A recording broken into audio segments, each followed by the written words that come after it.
Hello there. Today I'm going to talk about the transformative power of crisis. Because the truth is that most people need desperation, the desperation of hitting rock bottom to open their hearts. And this usually only happens when a crisis strikes, when they realize they can no longer keep trying to find an escape route. The spiritual master Ram Dass used to say to his disciples, "Go and suffer a little more, and come back in a year. You haven't suffered enough yet." I don't think it was a lack of compassion, but rather the opposite. In my experience of guiding and accompanying people through transformations for over 15 years now, I have found that most individuals are not willing to open their minds to evolve unless life forces them, and a severe crisis pushes them. Losing a job, the death of a loved one, a divorce, an illness. Without something pushing us, it is easier to be carried away by the current of daily life, even if it leaves us completely dissatisfied. It's true that when difficulties or tragedies hit us, it is very challenging to seize the opportunity they offer to transcend our limitations and break free from our false bubble of happiness, which is nothing but the comfort of the familiar. Indeed, life whispers to us when we need to make changes or take steps, but we often prefer to seek easy distractions and pretend we don't hear that little voice inside.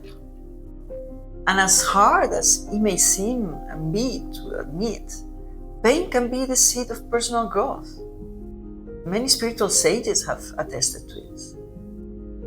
Life pushes us so that we can assess where we stand on our journey and what lies ahead in our human development.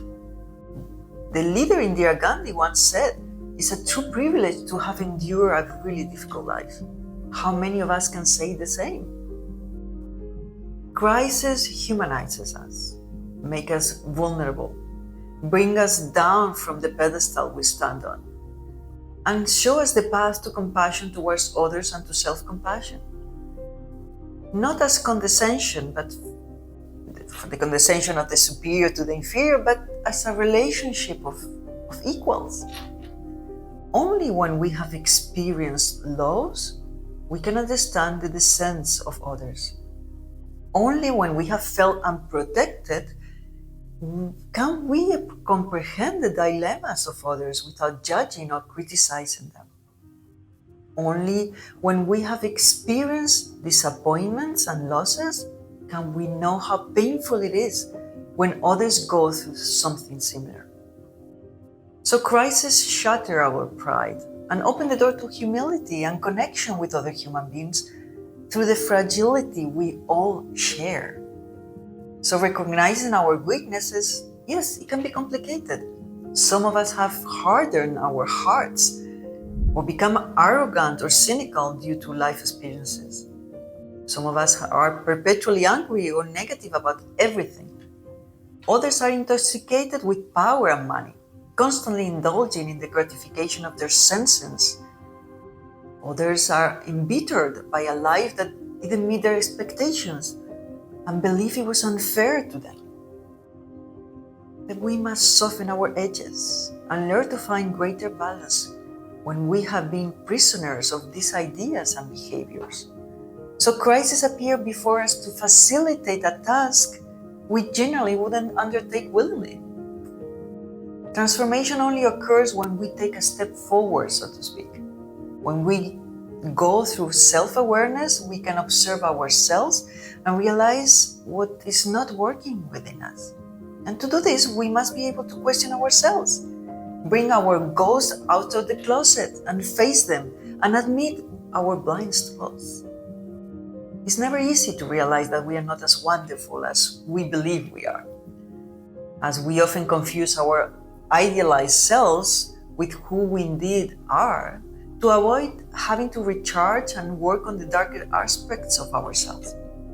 The problem is that if we are not willing to look at the mirror's image objectively, no progress is possible, as we remain stuck in a false idea of perfection and blame others for their miseries.